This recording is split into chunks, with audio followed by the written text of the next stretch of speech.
This is Hank Scott for The Pure Truth Restored. What sort of thinker are you? There are two ways of thought at work in our world. The most common is vain thinking, while the rarest, by far to date, is humble thinking. The first leads to doing whatever seems quote-unquote right in your own eyes, without regard for others or the reality of the consequences, unintended perhaps, but real nonetheless. This results in a lot of "I didn't mean to" apologies, tragedies, and conflicts, ending in regrets, stress, illness, and death. The second, which really should be first, but for the perverse nature that is at the heart of all sinful conduct, the impulse to stubbornly refuse to change or repent for the better, focuses solely on what is truly important, which is whatever the sovereign creator. Yes, he really exists, puny scientist, agnostic, atheist, and no, he isn't exactly what all the errant Christians, Jews, Muslims, Buddhists, Taoists, etc. conceive and believe, long ago established as the way of life.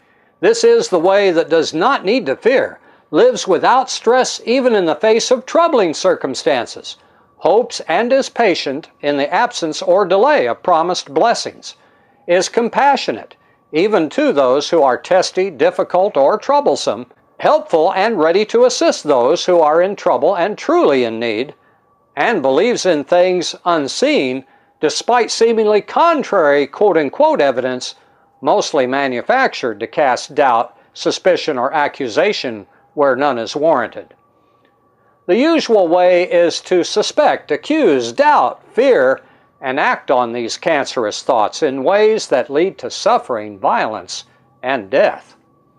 Even the animals fear and die as a result eventually, so if you truly care for a pet, you'll pay heed and bless it with a longer life by changing your own way of thinking, even toward those other people in or passing through your life who are not so inclined to live peacefully.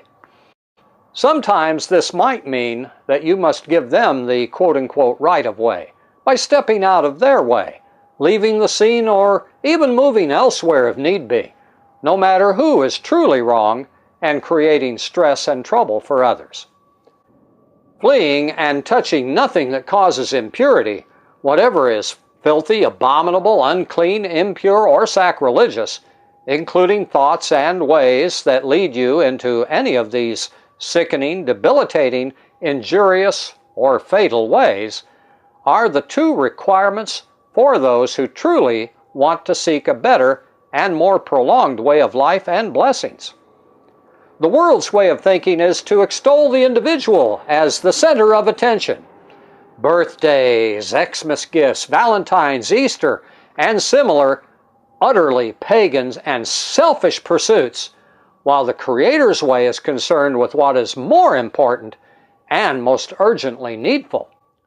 This often means taking care of the daily needs of even the poor and needy, having compassion on the afflicted and suffering, coming to the assistance and rescuing those who are truly being persecuted, abused, or attacked, even by those posing in positions of authority, as if this automatically makes all their actions quote-unquote right in judging some as unworthy of such service, protection, or defense. Force is not the way of peace, as those who assume such words in relation to their activities, the police, the military, the judiciary, etc., often claim in justifying their intentions and actions that far too often lead to retaliation, escalation, and reprisals. Peace belongs solely to those who live peaceful lives, helping create this blessing for their neighbors also, wherever, whenever, and however possible, whether they are relatives or strangers, native-born or aliens. It is not found in all the partying, alleged humor, horror, or adventure-seeking through stressful thrills, chills, or dangerous, potentially fatal activities, vicarious or real. The neurons and cells of your body do not know the difference between fantasy and reality. They only know fight, flight, or peace and calm. The former leads to unhappiness, misery, suffering, and eventually death, while the latter prolongs life and happiness, which leads to boundless joy.